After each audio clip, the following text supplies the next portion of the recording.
नमस्कार दोस्तों, गुजरात के चुनावी इतिहास में पहली बार त्रिकोणीय मुकाबला होने जा रहा है। परंपरागत रूप से यहां कांग्रेस और बीजेपी में सीधी टक्कर होती रही है।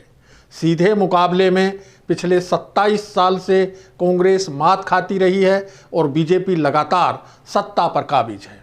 लेकिन इस बार चुनाव में आम आदमी पार्टी की एंट्री से कांग्रेस और बीजेपी के रणनीतिकारों की सांसें उखड़ गई हैं।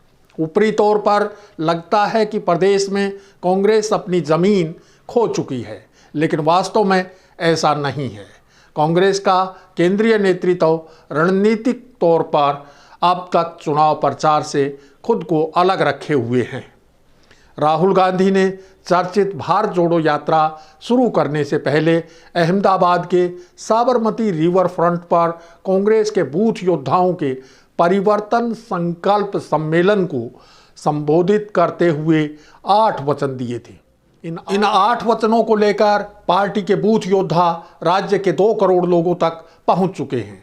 पार्टी का स्थानीय नेतृत्व इस अभियान को शिद्दत के साथ चला रहा है। वहीं दिल्ली के बाद पंजाब में ऐतिहासिक बहुमत के साथ सत्ता पर काबिज हुई आम आदमी पार्टी गुजरात में पूरे जोर शोर से चुनाव प्रचार में जुटी है। आम आदमी पार्टी के संयोजक अरविंद केजरीवाल लगातार गुजरात में रैलियों और जनसभाओं को संबोधित कर रहे हैं। केजरीवाल का मुफ्त बिजली, पानी और अच्छी शिक्षा व चिकित्सा देने का नारा लोगों को आकर्षित कर रहा है। वहीं वे भाजपा के हिंदुत्व की पिच पर कुशलता के साथ लंबे शॉट भी मार रहे हैं। पिछले दिनों भारतीय करेंसी नोटों पर लक्ष्मी गणेश की फोटो छापने की मांग करके केजरीवाल ने भाजपा की दिक्कतें और बढ़ा दी हैं। केजरीवाल मुस्लिम वोटों की राजनीति के बजाय सीधे बहुसंख्यक हिंदू वोटों की राजनीति कर रहे हैं। सूरत और अहमदाबाद जहां भाजपा की मजबूत पकड़ है, वहीं आम आदमी पार्टी अपने लिए जमीन तलाशने में सफल रही है। आम आदमी पार्टी ने चुनाव की तारीखों की घोषणा के साथ ही पार्टी की ओर से भावी सीएम के तौर पर ईसुदान गढ़वी के नाम की घोषणा कर दी है, जो पिछड़े वर्ग से है। गौरतलब है कि पिछले विधानसभा चुनाव में बीजेपी ने अहमदाबाद की 21 में से 15 और सूरत की 16 में से 15 सीटों पर जीत हासिल की थी। राजनीतिक प्रेक्षकों का मानना है कि अहमदाबाद और सूरत दोनों ही जिलों में अधिकांश सीटों पर आम आदमी पार्टी भाजपा के वोट बैंक में खासी सेंध लगा रही है। इससे भाजपा के रणनीतिकारों का चिंतित होना स्वाभाविक है। इसी प्रकार प्रदेश की अन्य शहरी सीटों पर भी आप अपनी पहुंच बना रही है। पिछले विधानसभा चुनाव में कुल 13 जिलों में बीजेपी ने ज़्यादा सीटें जीती थी और कांग्रेस ने 15 जिलों में ज़्यादा सीटें जीती थी। 5 जिलों में कांग्रेस और बीजेपी बराबर रही थी। इससे एक चीज़ साफ है कि कांग्रेस अपने प्रभाव क्षेत्र में मजबूती से खड़ी है और बीजेपी के मजबूती वाले 2-3 बड़े जिलों में आम आदमी पार्टी चुनौती बनकर उभर रही है। अब एक नज़र उन प्रमुख मुद्दों पर डालते हैं जो चुनाव को प्रभावित करेंगे। बढ़ती महंगाई और बेरोजगारी से गुजरात की जनता भी बेजार है। पेपर लीक होने से यहाँ के युवा भी परेशान हैं। भ्रष्टाचार से भी लोग नाराज़ हैं। रही विकास की बात तो उसकी पोल तो मोरबी में झूलते पुल हादसे के बाद पूरी दुनिया के सामने खुल गई है। इस हादसे में 135 लोगों की मौत हो गई, सैकड़ों घायल अस्पतालों में भर्ती हैं। ये दुर्घटना भगवान की इच्छा से नहीं, गुजरात सरकार में व्याप्त भ्रष्टाचार के कारण हुई है।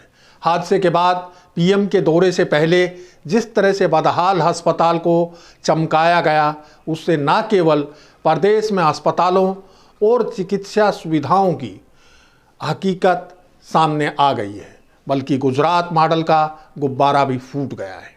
प्रदेश के सरकारी स्कूलों की हालत भी बेहतर नहीं है। एक रिपोर्ट के मुताबिक करीब 700 स्कूल केवल एक टीचर के सहारे चल रहे हैं। पिछले कुछ अरसे में 86 स्कूल बंद कर दिए गए और 491 स्कूल मर्ज कर दिए गए। प्रदेश में गुणवत्तापूर्ण शिक्षा का नितांत अभाव है। खेती किसानी की स्थिति भी बेहतर नहीं है। किसान अपनी मांगों को लेकर आंदोलन करते रहे हैं, लेकिन कोई सुनवाई नहीं हुई। सरकारी कर्मचारियों में भी रोष व नाराजगी है। प्रदेश में संगठित क्राइम लगातार बढ़ रहा है। कांडला और मुंद्रा बंदरगाह नशे के कारोबार के नए सेंटर बन गए हैं। कहने का तात्पर्य ये है कि देश के पिछड़े समझे जाने वाले यूपी और बिहार की तरह गुजरात में भी समस्याओं के अंबार लगे हैं। अब लोगों को लगने लगा है कि 27 साल के शासन के बाद भी बीजेपी प्रदेश का उचित विकास नहीं करवा पाई, तो आगे क्या उम्मीद की जाए। इस तरह एंटी इनकम्बेंसी भी बढ़ रही है। सही मायने में इस समय बीजेपी के पक्ष में कट्टर हिंदुत्व को मानने वाले वोटरों की संख्या ज़्यादा होना है और खुद प्रधानमंत्री मोदी का गुजरात से होना भी। मोदी जी की आज भी प्रदेश के वोटरों पर खासी पकड़ है। ब्रांड मोदी इस बार कोई करिश्मा कर पाएगा या नहीं, ये तो चुनाव परिणामों के बाद ही पता चल पाएगा। लेकिन वे अपने तर्कस में मौजूद हर तीर का इस्तेमाल गुजरात चुनाव में करने से नहीं चूकेंगे। इसलिए पूरा केंद्रीय मंत्रिमंडल और भाजपा शासित राज्यों के सभी मुख्यमंत्रियों को चुनाव प्रचार में उतारने की योजना है।